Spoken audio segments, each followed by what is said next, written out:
mika cinta teh ka jelema anu cintaeun ka Allah ulah leuleuh zahir sakadar leuleuh zahir mah gampang urang kuari jadi jelema sugih aya di urang gagah aya di urang kasep aya di urang bintang film mana nu ku urang henteu bisa dibeuli zahir mah gampang tapi nyana cintaeun teh ka Allah tapi lamun urang diticahan mika cintana kalau dicintai ku Gusti Allah hararese kapanggih jeung nu hideung jelema nama hideung luar biasa tapi maca Qur'anna sampai sakali tamat ka jelema bager jasa menyapa luar biasa jelema nama goreng di jero hatena aya ma'rifatullohan ieu nu dititah dicintai ku Gusti Allah engke anu bakal ngaluhurkeun agama teh panturunan-turunan tinu cinta ka Gusti Allah sedangkeun cak Kangjeng Nabi dek nikah mah tah pagpar bijati din teangan nu aya agamaan ulah sakadar gelis mulai urangna cinta ka Allah awewe eta cinta ka Allah jeung teuing aing mah hideung ka jentu tapi di jero hatena mantep jasa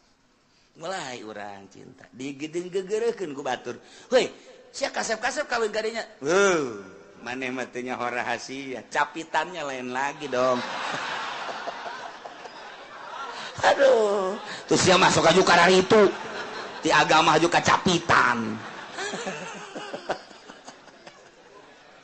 lain deh itu di deuleu batinna Masya Allah urang kawin lillahi ta'ala henteu neuleuh gelisna teu neuleuh kayana teu tapi neuleuh agamana borojol boga budak Masya Allah budak diajak nonton TV teu daekeun sebab timbul ti indung anu tatadina maca Quran bae, maca sholawat bae. Dibawa kurang nonton TV cerik tapi lamun henteu nonton TV cicing. Pan aneh. Coba anak kurang lamun di luar cerik dibawa nonton TV cicing.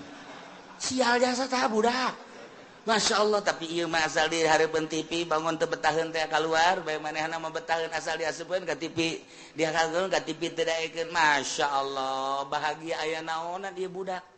Mulai gede saeutik nyahueun ka bahasa-bahasa alif ba ta sa jim dan lain sebagainya teu kebal haju bisa maca Quran nikmat gede saeutik haju bae ngajakan bapakna nanari abah ayo ka masjid diajakan abah ku anak hadiana ila kulli khair ya dalan ala kulli khair ya ahlal khair ya khaliqal khair wa ya ahlal khair dilanjutkan ku Gusti Allah ayat wa'du janji ulama inget ka wa'du inget ka Syekh Fadil kamari rame-rame baca sholawat wa'du ih cekna insyaallah janji insyaallah kuduna urang janji maca 313 janji pan teu bagus eta kos kitu ceknya da ge insyaallah nyana ngomong deui baca 313 waduh ih kumaha waduh deui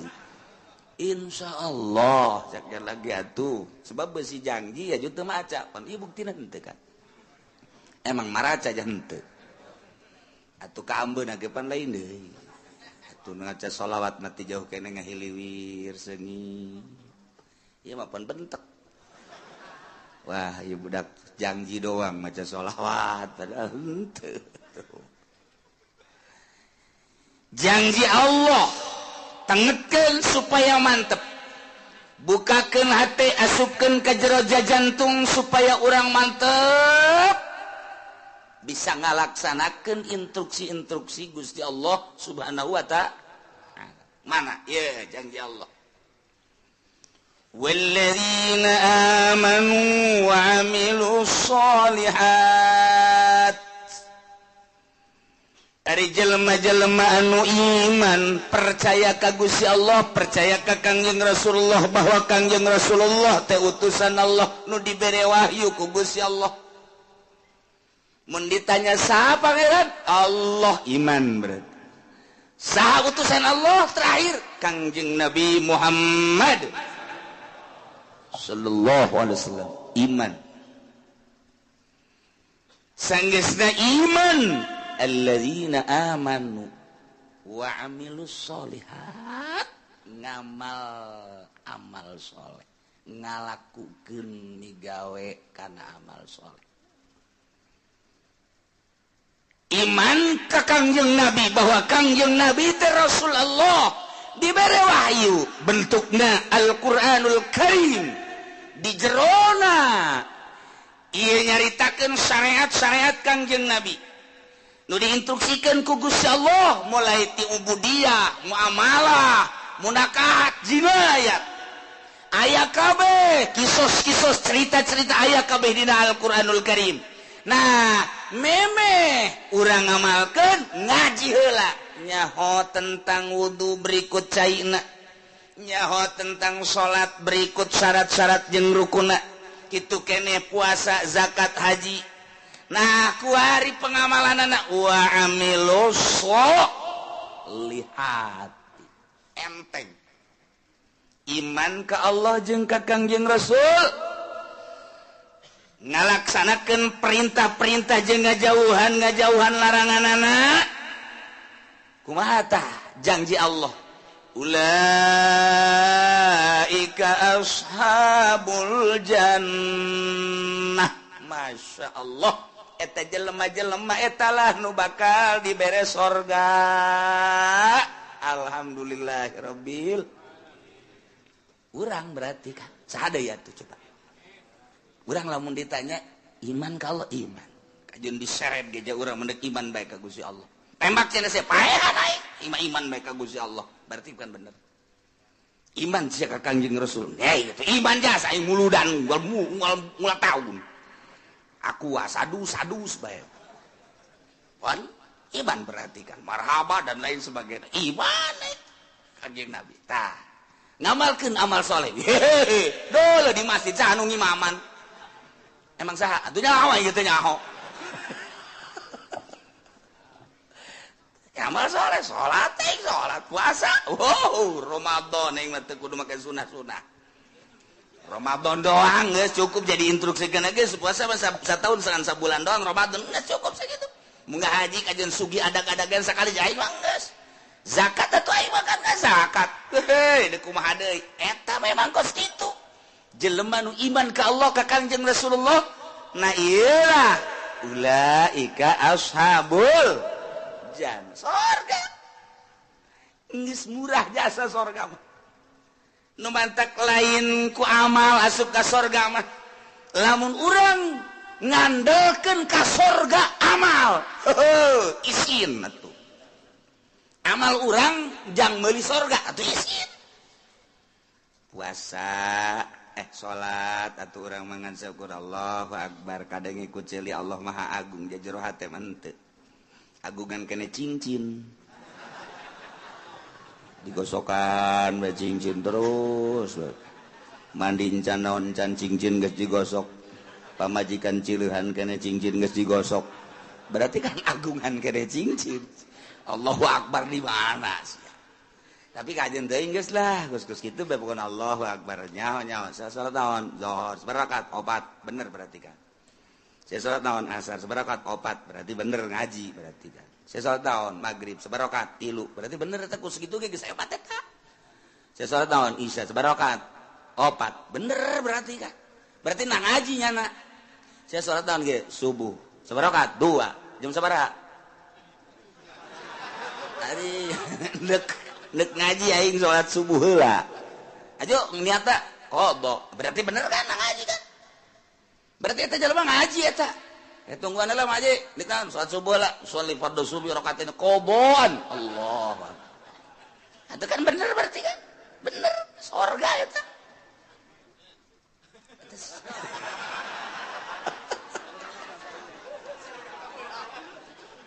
sarajan kabeurangan teu salah niat teu adaan tapi kan lamun teu ngaji mah sholli fardhu subuh rakaatain adaan Allah padahal jam 7 eta salah kan atuh ieu mah henteu kadenge ku masyarakat ge qodoan Allahu akbar atuh bener berarti ji atuh teu salah emang aya salat qodho nginganan atuh haju nyanana hudangna jam 7 qodoan atuh bener teu adaan henteu salah teu naon ngan rada beureum beungeut doang seutik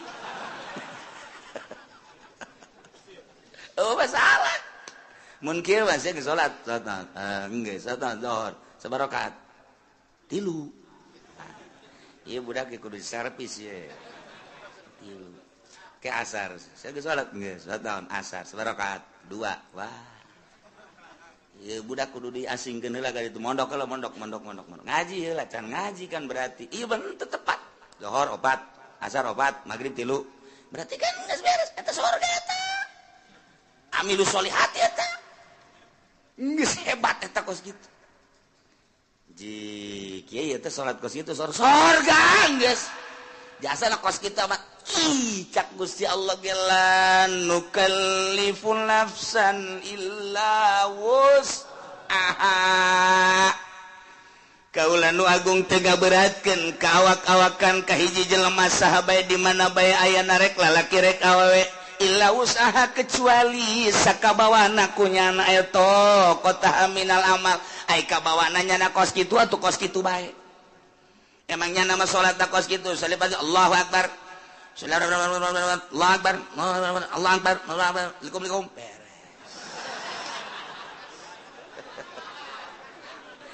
ya guys ayo salat sabarakat 4 pan cepet amat jumping kan guys ku aing sakumaha trial budak tapi kan salat emang aing mah bisa na kos kitu cak Gusti Allah ke kamar aing ngaji di mingguan la nukallifu nafsan illa usaha ngadalil coba eta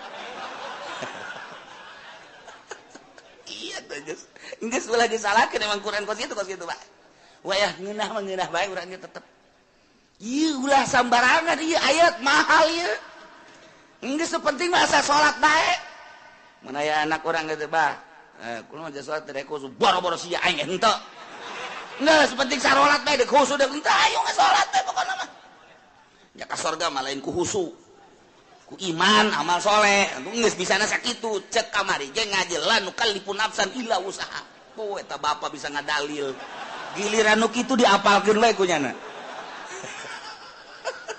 geus aing mah ngapalkeun ayat eta bae asana tiis ka hate geus gunakeun ieu bener-bener lain lalagaan geus asalnya salatna asalnya rukuna beres geus eta amal soleh emang ka surga kudu ku amal ku amal mal kabeuli surga nu sakitu bagusna bayangkeun bae coba nu sakitu indahna widadarina ge lamun teh mah cinggirna ka dunya panon poe surem mun nyidu sakecelak ka laut jadi amis mun urang neuleuh ka widadari eta teh pingping jeung bitisna teh jerona ge kadeuleuh ku ngagenclang ndek ditumpakan ku potongan Haji Pendi atuh ngajengkang ti heula geus lain ku amal ieu mah asup ka surga mah ku rahmat Allah subhanahu wa ta'ala bantak la nukallifu nafsan illa enteng sudah hese Masya Allah karim pokoknya mah iman ka Allah mun ditanya sasia pangeran Allah beres sasia nabi sia Kangjeng Nabi Muhammad aing manggeus pokona mah sakitu bae salat osok aing salat sampai 5 kali sanajan aing teu husuk tapi aing osok puasa aing puasa Ramadan osok sabulan aing kitu mah Senin Kamis segala mah dilok aing mah bener tapi aing mah diinstruksikeun ku Gusti Allah sabulan doang satahun eta mah osok zakat fitrah aing boga ngazakat teu boga tuh naon dari fitrahan wae aing boga mah ngazakat bae tuh aing mah terus atuh kitu ge panen aing ngazakat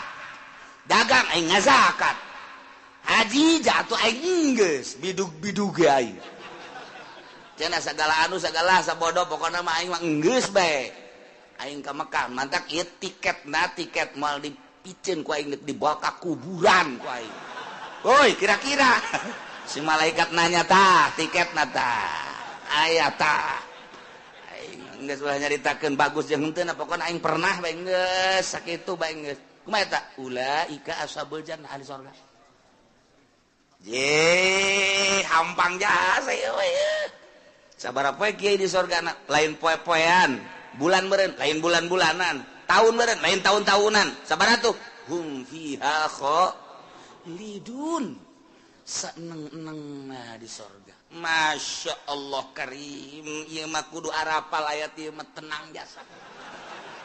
Ngeunaheun jasa ieu mah. Masya Allah karim, ihtiis jasa. Ieu teh lalawanan nu tadi bejakeun ka kafir. Bogan nyana teh iman ka Allah. Bogan nyana teh iman ka Kangjeng Nabi Muhammad. Teu asal iman ke pangeran Allah pangeran teh iman ke Kangjeng Nabi Muhammad nabi terakhir teh bejakeun ka kafir ala anna jannata ma'azmi qadriha wa ma'aliyal yutawassalu ilaiha bil amali sahli min ghairi ta'ammuli kulfah. Bejakeun ka kafir bahwa surga sakitu poharana bangunanana situasina dan lain sebagainya hese nyaritakeunana soal surga. Yutawassalu ilaiha bisa datang ke surga bil amali sahli min ghairi tahammuli kulbah dengan amal lu gampang asal beramal bae pokona mah geus tanpa aya kesulitan-kesulitan kahesean-kahesean beusi dianggap berat ieu ibadah ka Gusti Allah dijelaskeun ku Gusti Allah make jumlah mutarabah la nukallifu nafsan illa wus tengah beratkeun aing ka saha bae kecuali sakamampuhanana. Gerakanana bisa nangtung nyana teu bisa diuk. Teu bisa diuk ngedang. Teu bisa ngedang nangkarak geus. Teu bisa nangkarak ngukur taneuh. Kubur. Geus tiga sakitu doang tuh kan. Kuari dipaksakeun supaya husu emang husu babari. Ustad ge teu bisa husu. Cak ustad ngeunah bae kiai atuh kiai ge sarua atuh saha nu bisa husu jangan bisa husu mah iwati ulama-ulama sholihin iwati wali-wali Allah sedengkeun kan jadi wali Allah teh emang babari kitu nyana kan nu bisa husu lantaran husu mapan kudu ulah aya masih wallah di jero hate teh kudu ulah aya nanaon kecuali Allah karena husu geus bisa ngaharepkeun niheulakeun ruh daripada awak tepati ngurusan kana jasad hate bae ka Gusti Allah eta lah jelema-jelema nu khusyuk modal urang mah dihusukeun sarakaat 2 3 4 mabur hese aing dikusu jasa salat sholli fardhu Allahu akbar geus bisa teman teh Allahumma agung Allahu akbar kabira walhamdulillahi katsira wa subhanallahi wa ta'ala cak setan baru nih ya. Saya ayo gerak husukeun Gusti gerak husukeun ayo gerak husukeun. Inna sholati wa nusuki wa mahyaya wa mamati ngadeukeutan setan slek. Ayo. Wa mahyaya wa mamati lillahi rabbil alamin la syarika lahu wa bidzalika. Cincin berem bagus. Wa nusuki wa mahyaya wa mamati. Edan cincin di jero hate cincin aya cincinan digulak-gilak ku setan eta buleut lamun dipelonjongkeun mah rada bagus gosokan deui kakarak ge 2 kali ngagosokanana kan ganti yeuna ye naonna karangana batangna kamari mah kan ku perak coba bagus tungtung ngalahin salat produksi cincin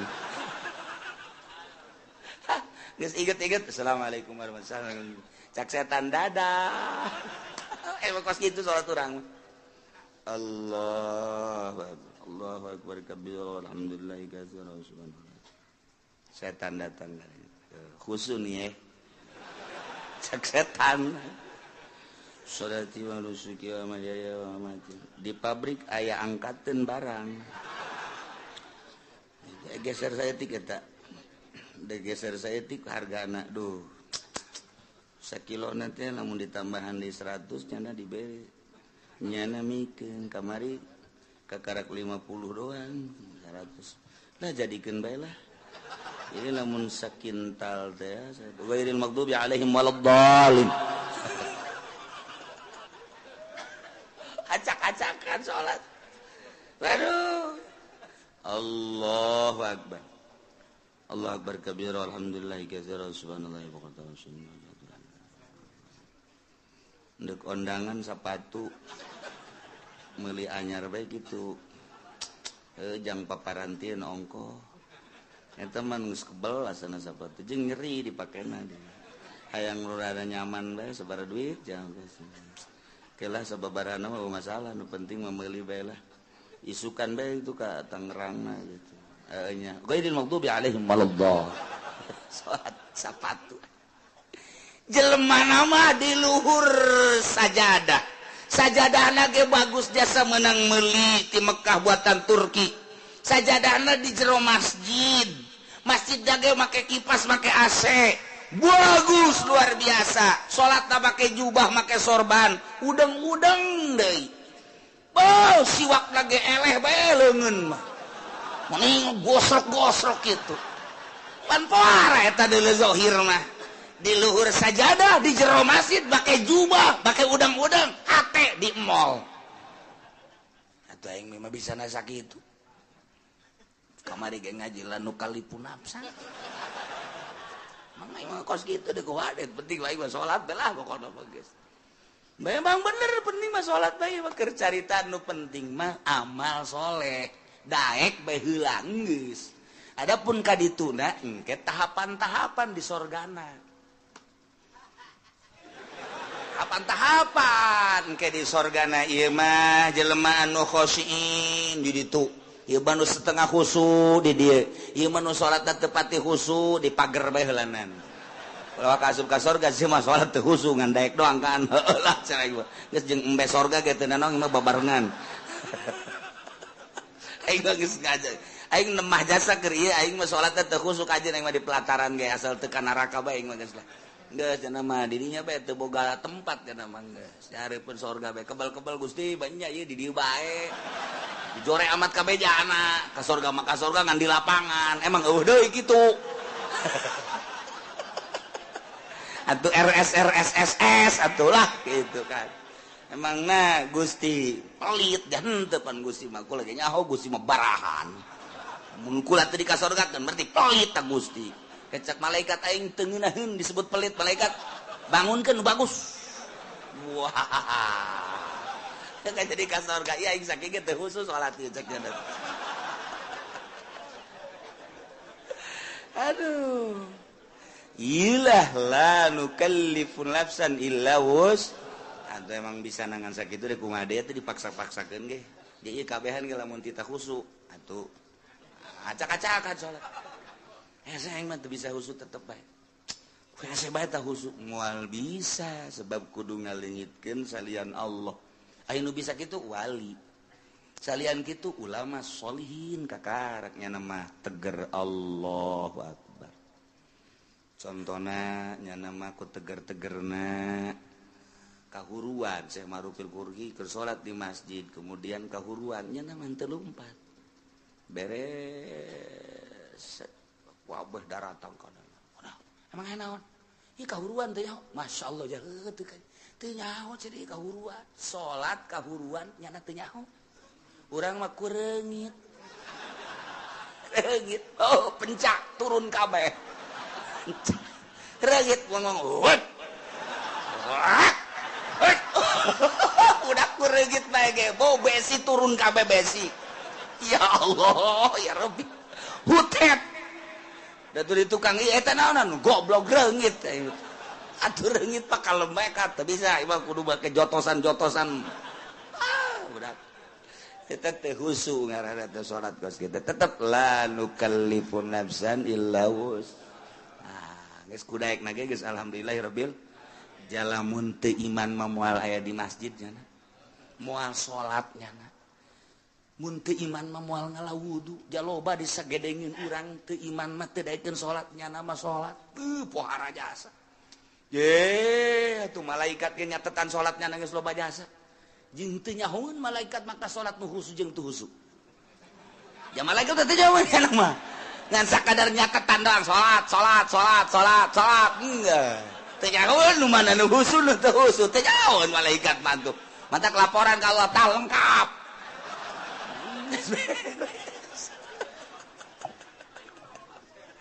Ya Allah ya Rabbi ngeunaheun jasa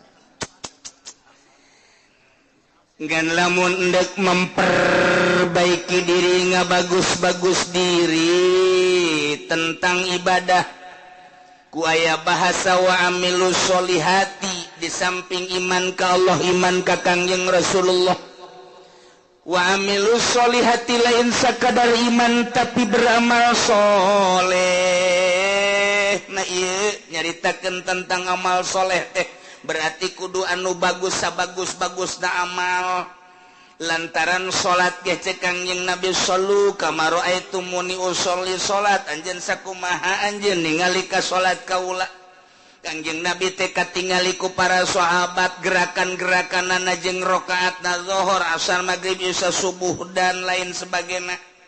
Bentuk salat nama urang teu pati beda jeung Kangjeng Rasul nu beda teh ngan sakadar batina doang ketika Kangjeng Rasul salat cek Kangjeng Rasul wa qurratu aini fi shalah be ketika salat teh lempeng kadeul jeung karasa Gusti Allah sehingga hate bungah nu luar biasa maka cek Kangjeng Nabi ketika aranjeun kabeh boga kabingung boh urusan dunia boh urusan akhirat maka salatlah 2 rakaat engke bakal dibere lolongkrang ku Gusti Allah.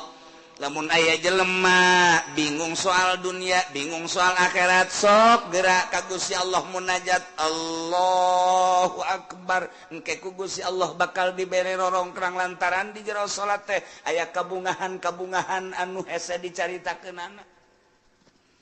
Ngan lamun urang nyaritakeun kabungahan di jero salat pan hese lantaran urang macan pernah manggihan bungah di jero salat malah urang mah keur bungah salat jadi henteu bungah. Urang mah keur tentrem salat jadi teu tentrem. Lantaran urang mah salat teh kakarak ge daek doang jeung dipaksa eueuh kangeunahan. Nah, neangan coba kangeunahan kumaha Kangjeng Nabi menyaritakeun salat teh ngeunah. Ieu mah deuk memperbaiki sakadar iman ka Allah, sakadar iman ka Kangjeng Rasulullah, beramal sakumaha parentah jeung larangan dijauhkeun. Nah eta teh geus asup kana ulaika ashabul jannah hum fiha khalidun ngan di surga beda-beda engke. Mantap yang memperbaiki diri mulai ngajinya na asup ke pondok pesantren kejeun teu sakola ge atawa di barengan ku sakola 2 tak ngaranna teu murni teh mah kos kitu mah ka sorga hayang ka neraka hayang ieu mah teu di ka sorga bae geus mulai mondok pesantren ngaji amil ngaji jurumiyah ngaji alfiyah ngaji johar makun ngaji mantek ngaji jamul jawami terus usul fikih dan lain sebagainya ngaji hadis tafsir beres neropong kana kamurnian kajernihan kolbu ahli Allah kabita urang lamun nyaritakeun Sidina Abu Bakar Siddiq radhiyallahu anhu. Abu Bakar keur cicing beuneu manuk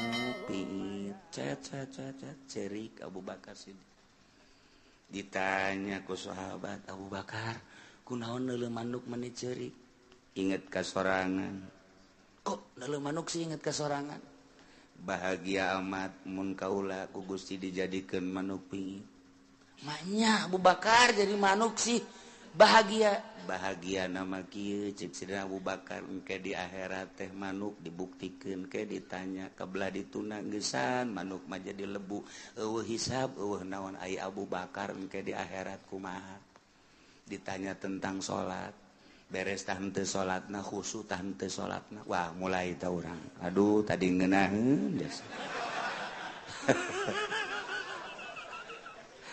sukari rada garentet deui aing ye Sidina Abu Bakar yang cerikan diri sorangan neuleuh manuk doang hayang amat neuleuh manuk cek nyana jadi manuk lantaran manuk mah paeh di akhirat jadi lebu geus bae eueuh hisaban tapi pan Abu Bakar engke ditanya datang ke mana iya memperjuangkan agama datang ke mana salatna khusyuk datang ke mana sieun jasa harta-harta leuwih ti kabutuhan ke bakal ditanya ku Gusti Allah ieu Abu Bakar ieu sedih jasa engke di akhirat bakal dihisab engke mantak kurucut cerik neuleuh manuk ras ka diri sorangan masyaallah Sidina Ali kieu bae di juru imah kieu bae ditanya kapan ku Siti Fatimah pamajikanan Kang Ali. Mudah mengalamun baik sakieu geulisna ieu pemajikan mesti lamun keneh bae. Siti Fatimah pancapetan jasa pan. Eueuh deui nur siga Kangjeng Nabi Siti Fatimah.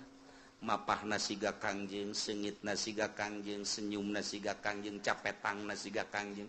Mantak menggairahkan. Urang mun boga pemajikan kos kitu geus teu kudu nyandung. Atuh ieu mah teu mah teu nyandungna atuh, ditanya manyun bae. Dibere ku dibere na komo teu dibere mah aduh udah isuk-isuk lain mangi kutang ngebeledek bae eta urang nyandung bae kitu ieu leuh pamajikan kurang saregep pasana ieu jatuh urang Lampung Pararuti wah beres coba Siti Fatimah Kang Ali kunaon sing ngalamun teu kunaon lain kitu besi anu dipikiran tah ieu teh itu aya naon-naonan cek Siti Fatimah teh sup Siti Fatimah panggil ku sahabatmu saja iya Ali katingalina merenung aya naon ieu besi aya anu perlu dipecahkeun jeung dibantu ku kaula bakal dibantu saha nu bisa ngabantu ka perasaan kula kitu nganaon rumah tangga lain soal ekonomi lain soal perpolitikan henteu eta mah kos kitu melah naon atuh kula mah neuleuh budak tuh lulumpatan ras ka diri gitu hayang kula jadi budak deui saenggeusna jadi budak memeh balik mending di maotan ku Gusti Allah selesai Ali di jero kubur teu kudu ditanya deui di akhirat geus teu kudu ditanya lantaran budak mah rek ti muslim rek ti kafir tetep ka sorga bae Ali mah ngarep-ngarep hayang budak deui cek yeuna teh hayang paehkeun leutik beuh pat ieu mah geus kieu cek yeuna teh paeh di jero kubur bakal ditanya ku malaikat munkar nakir aju dihisab segala rupa amal-amal salat bakal ditanya khusus henteu tah ieu lamun ditanya soal salat bae ai pagawean mah pagadi pagawe tapi kan kahusuk henteu nah ieu nu jadi masalah cek Sidina Ali teh aju kapan lamun teh khusu wala tadrib biha wujuhana pan eta salat teh jadi pamonggol aduh geus kiai entah dibae lah mendingan nu aja jero teuing mah eungap cenah teh ieu mah keur carita klasifikasi jadi tahapan-tahapan manusia teh beda-beda Sayyidina Ali mah ahli ruhani atuh beuh Sayyidina Umar kitu keneh Sayyidina Utsman apalagi Sayyidina Abu Bakar kantenan eta bae geus caritakeun tah mah kabelah handapna Tuan Syekh Abdul Qadir kabelah handapna terus ulah-ulahna naon tah Syekh Asnawi bae geus sakitu poharana masyaallah karim guru-guru urang anu geus teu nyahonan naon ketika zikir ku ngeunaheun jasa lantaran urang mah pan ngarasa lapar teh beuteung urang mah ngarasa indah teh ceulik urang mah ngarasa nikmat indah teh mata lantaran make kena watek kapan urang mah mata indah mun dideleukeun kanu indah-indah masyaallah barang neuleuh aya awewe semampai mata akureun mantep banget ngongkong saya aduh mantep susu nongol kahayang mata kan eta neuleuh urang negro hidung amat jariji aing mah mata watak eta teh lamun dikembalikeun ka nu geulis buatan Allah nu goreng buatan Allah nyaritakeun geulis jeung goreng teh tama nafsu mun dikembalikeun maka Gusti Allah bawa nu geulis bacan bisaeun ibadah bawa nu goreng mah bisaeun ibadah sedengkeun titah cinta teh kanu cinta ka Gusti Allah urang lamun dikitu-kitu bakal resepan kanu hideung je di titah cinta teh ka jelema anu cintaeun ka Allah ulah leuleuh zahir sakadar leuleuh zahirna gampang urang kuari jadi jelema sugih aya di urang gagah aya di urang kasep aya di urang bintang film mana anu ku urang henteu bisa dibeuli zahir mah gampang tapi nyana cintaeun teh ka Allah tapi lamun urang dititahan mika cintana kanu dicintai ku Gusti Allah hararese kapanggih jeung nu hideung jelema nama hideung luar biasa tapi maca Qur'anna sapoe sakali tamat jelema bager jasa menyapa luar biasa jelema nama goreng di jero hatena aya ma'rifatullohan ieu nu dititah dicintai ku Gusti Allah engke anu bakal ngaluhurkeun agama teh panturunan-turunan tinu cinta ka Gusti Allah sedengkeun cak Kangjeng Nabi deuk nikah mah tah pagpar bijati din tayangan mana nu aya agamaan ulah sakadar gelis mulai urang cinta ke Allah awewe eta cinta ke Allah jenteu aing mah hideung ka jentu tapi di jero hatena mantep jasa mulai urang cinta digedeng gegeureukeun ku batur heuy sia kasep-kasep kawin kadinya maneh mah teu nyaho rahasia capitannya lain lagi dong aduh terus sia masuk aju ka itu ti agama aju ka capitan lain itu di deuleu batinna masyaallah urang kawin lillahi ta'ala teu neuleu gelisna teu neuleu kayana teu tapi neuleu agamana borojol boga budak masyaallah budak diajak nonton TV teu daekeun sebab timbul ti indung anu tadina maca Quran bae maca sholawat bae dibawa kurang nonton TV cerik tapi lamun teu nonton TV cicing pan aneh coba anak kurang lamun di luar cerik dibawa nonton TV cicing sial jasa tah budak Masya Allah tapi ieu mah asal di hareupeun TV bangun teu betaheun teh keluar bae manehna mah betaheun asal diasupkeun ka TV dia kageun ka TV teu daekeun Masya Allah bahagia aya naonan ieu budak mulai gede saeutik nyahueun ka bahasa-bahasa alif ba ta sa jim dan lain sebagainya teu kebal haju bisa maca Quran nikmat gede saeutik haju bae ngajakan bapakna nanari abah ayo ka masjid diajakan abah ku anak ji cakabana budak lain aing ngajak sia dan sia ngajak aing ji cakina aing izin ye tuh bari tertarik ku budak ayo abah ka masjid tinggal lindungna tuh budak ge tuh ngajakan ulah di TV bae nya wah tiba heula kos kitu bae pagawean teh tuh aing izin ka anak heulanan tuh ka anak izin Masya Allah ieu lain lalagaan nah fasbar bizatidin ieu keur carita memperbaiki diri emang bisa nanya kos kitu tetep baginya nabala nukallifun nafsan illa wus urang nyaritakeun hakikat di makon hakikat panjacaknya nanti hese nyaritakeun torekat jelema nu norekat di makom torekat baja teh hese cak urang nu teu norekat hese amat kudu udang ti peuting kudu zikir kudu mandi dan lain sebagainya berat amat di makom nama hampang geus datang ka hakikat jadi nyaritakeun hakikat anulah bo berat amat orang di makom nama aja hampang nu diberatkeun ku Gusti Allah dengan bahasa lanu kalipun nafsan illa wusahate ieu teh samakom bagi ahli hakikat teu berat cek ahli hakikat bagi ahli norekat teu berat cek ahli torekat mah bagi urang nu di syariat ja teu berat di syariat ge nu penting mah salat puasa zakat haji beres khusyuk urusan wali tama kos kitu mah beres ya emang urang mah makom di dinya sia salat bangun teh khusyuk irahu su aing sih emang teh khusyuk aing mah kos kieu kaayaan pokona ngan aing mah protes bae ka Allah mun teu ka sorga emang beneran apaan aing ngaji di Cilongot la nu kalipun nafsan illa usa dak dibawa ku aing ka hareupeun Allah ieu ayat ieu hebat jasa teh budak ku embung-embungna khusyuk burung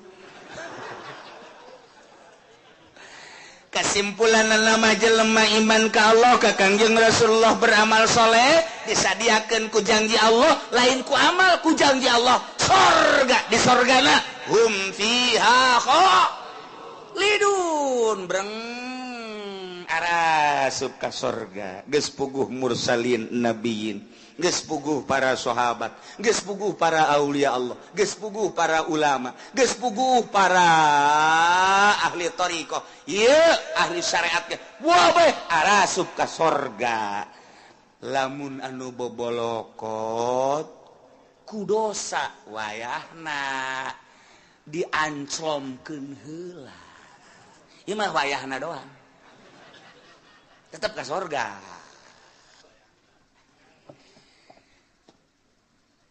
ulah waka nyaritakeun embung-embung ka neraka jeung hayang-hayang ka sorga lantaran urusan ka neraka jeung urusan ka sorga mah urang contoh di dunia bae bakal nemah sorangan urang mantes di sawah dadabud ieu taneuh datang katuur bobolokot baju urang ge teh urang datang ka imah barang datang ka imah pamajikan urang geus aya di jero kasur seping bed geus pake sesengitan segala rupa cak pamajikan kakak ka dieu yeuh gegeran kula geus teu make calana aca.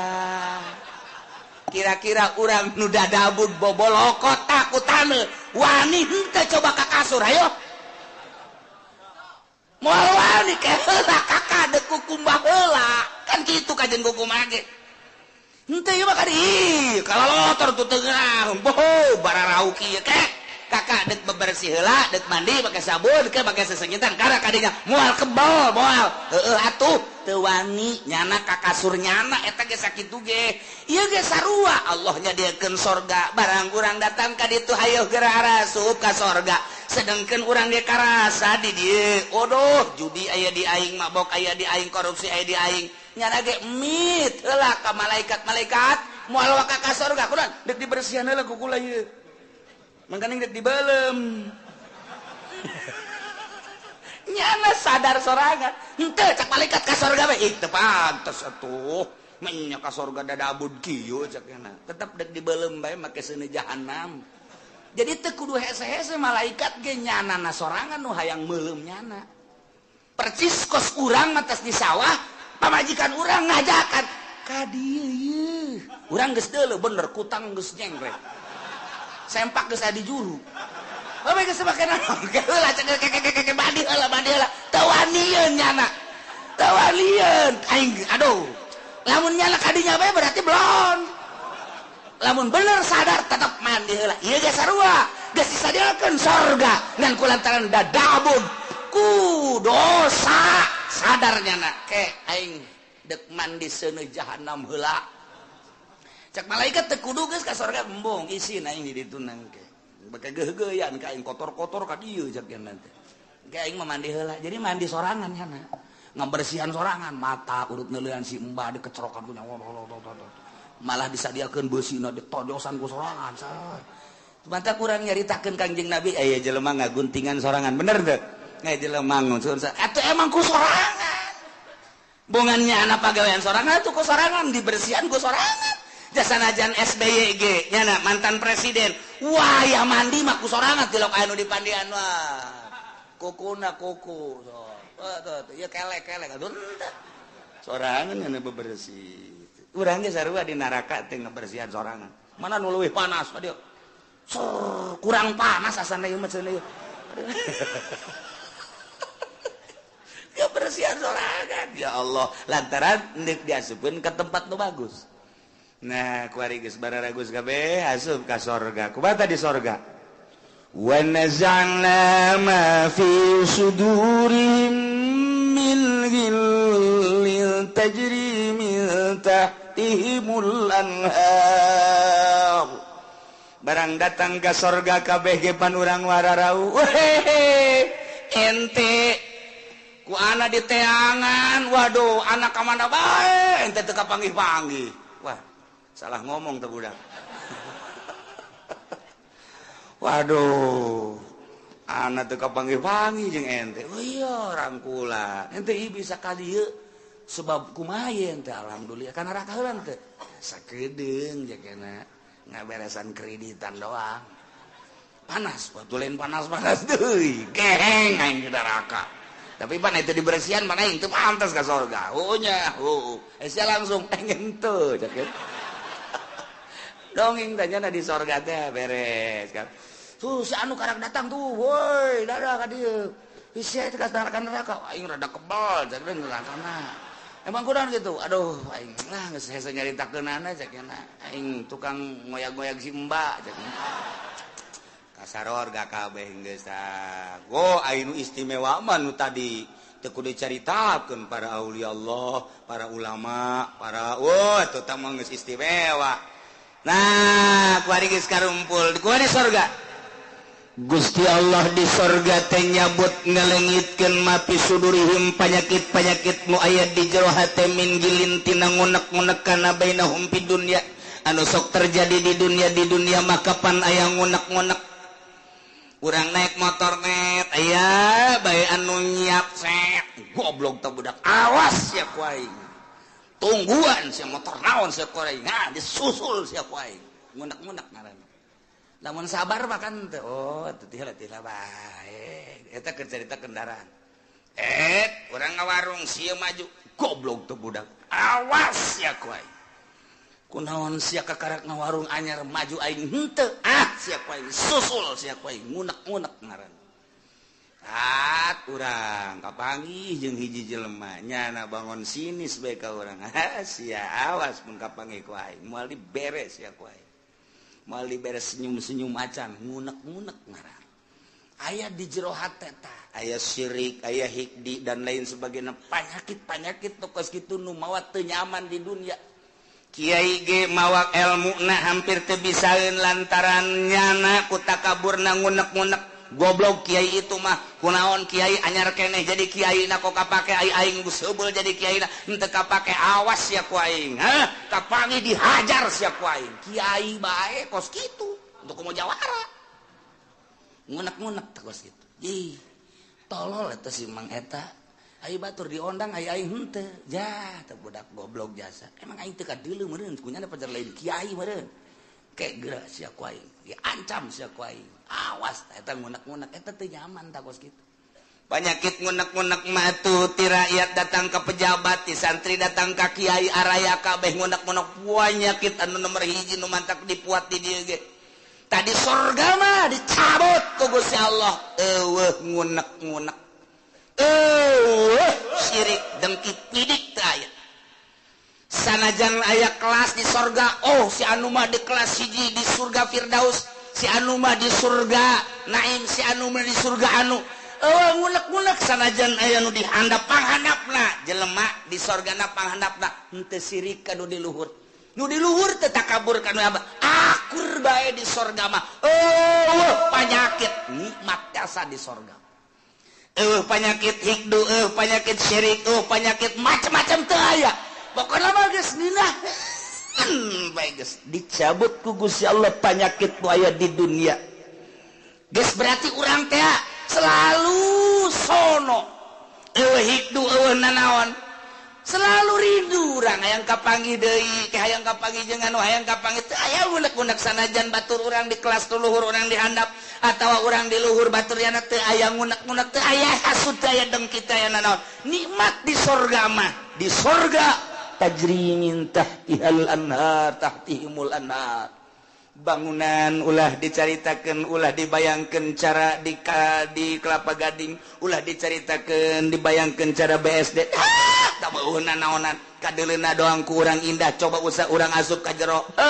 WC geus teh dikrok-krok acan dia tilok dieusipan kunyana nararanglet dan lain sebagainya ulah dibayangkeun ngeunah kurang horenganan nu ngeunah di alam dunia mah sapira bangunan kos kitu di dunia mah nu nikmat cenah kelas 10 M sapira 10 M cenah aya anu 50 M nu ngeunah di dunia mah rieuh nu aya ke di akhirat mah bangunanana batuna tina emas jeung perak tiga intina inten berlian teu kudu make lampu tapi seluruh sinar-sinar lampu ti mimiti herang caang beureum koneng biru araya hese nyaritakeunana tajri min tahtihimul anhar dihandapeun gedung-gedung urang sing korolok cai bisa ditambai urang keur cicing di luhur hayang cai ka luhur disintrekan doang kitu dicepret cai nae ka luhur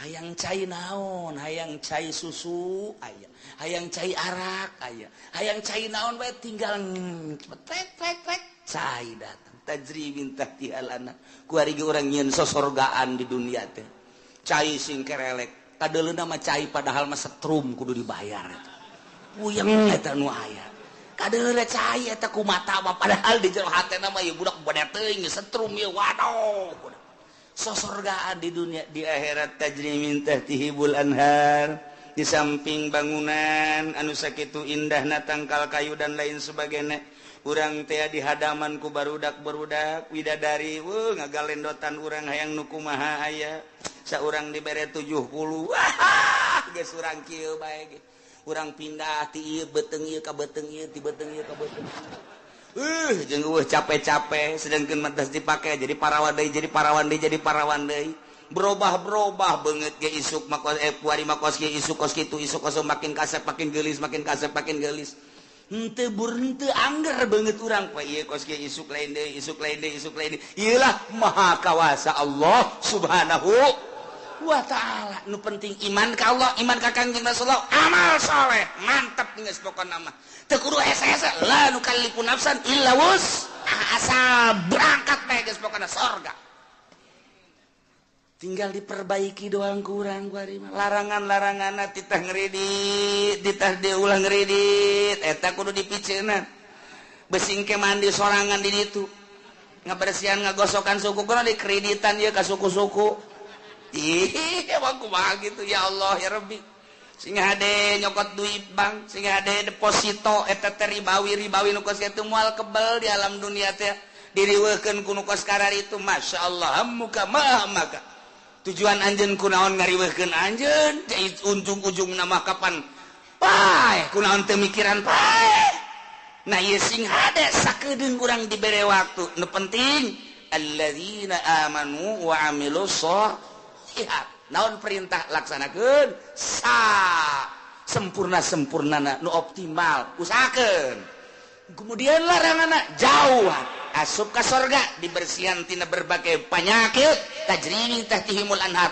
Ngomong urang kabeh di sorga kumaha ngomongna wa qalul hamdulillahilladzi hadana li hadza wa ma kunna linahtadiya laula an hadanallah. Ieu bahasa urang nu bakal dicaritakeun ku urang engke digambarkeun ku Gusti Allah. Ngomong urang ke di sorga ieu omonganana. Urang kabehan asup ka sorga beuh nikmat jasa urang, pamajikan urang, anak jeung incu asup ka sorga. Munah. Bapak urang, bapak kolot urang kabeh, uyut urang. Ujang ngawareng urang udag-udag siur. Wah beh ka sorga ka Bondoroyot nikmat luar biasa. Aya hiji ben nu nyelap. Ayo si Edi ke mana? Orang di sorga. Cak mana heunya ka mana eta budak emang keur di ditu na ge tidak nurut ta budak. Coba teangan, coba kan sungai aya di pagar sorga. Oh, wah tuh, mana eta si Edi budak aing mah nineung jasa eta budak aing boga rarasaan asana ke budak tak kana neraka kajen ku kumaha ge. Ih, bukan di pasantrenkeun ban keur balik mah lulu panjana. Sakola pan bebeja nama ka guru orengan teu asup-asup di pabrik endahan malingan sapatu eta budak aduh aing mah boga anak ieu hiji lain rarasaan asana aing mah coba teangan coba angkatnya neraka malaikat malik coba aya warga neraka ngaran Edin teu di deuleu aya jadwalna di eta Edi orang mana ieu Cikupa coba iya tah wah bener. Ih anak abdi ya malaikat. Ya anak teh pokona mah ieu mah neraka bae. Pangyabutkeun we teu bisa cak kene. Mah kebal kene 100 tahun kene mah. Di mana coba tempat tuh di anu tuh dituduhkeun blokna aya. Sebab aya letter C na pon di ditu. Soal kaliru urang. Datang ke blok 2 kali itu bener. Dek. Oh. Iya, abah ya. Abah di mana abah? Abah mah di sorga jeung emas sia jeung adi sia kabehan. Sia kunaon ya? Bah tulungan. Keur ieu ge pan titah mondok, keur ieu kunaon balik malulu. Aja siapan sakola, pan teu beres. Saya kos kieu bah geus ulah gaco bae bah. Panas ya panas. Tuh, ieu dosa naon? Maling sepatu bae aduh. Aga satu nya ieu mah bukan mah sia dibersihan bae lah di dieu. Henteu bisa bah minta dicepetkeun gitu. Oke jawaban. Mana pananya di itu? Aya sia di aya di itu di blok C nya ada di ditu. Aduh geus teu kadele banget nya nama. Sak mana heula gajeun lah kedan dibersihan heula lah. Jaka ge moal ka mana ge ka sorga kene. Cak adina tuh heuh nganggeheng mak. Tak ulah datang ka kos gitu pan sedih urang. Sedih, Masya Allah, gitu masa Bondoroyot, asup kabeh ka sorga kan nah iya di sorga engke urang ngomong kabeh, ki ngomong urang iya bahasa urang engke di sorga digambarkan ku Gusti Allah subhanahu wa ta'ala. Kumaha coba omongan anak wa qalu wallahu a'lam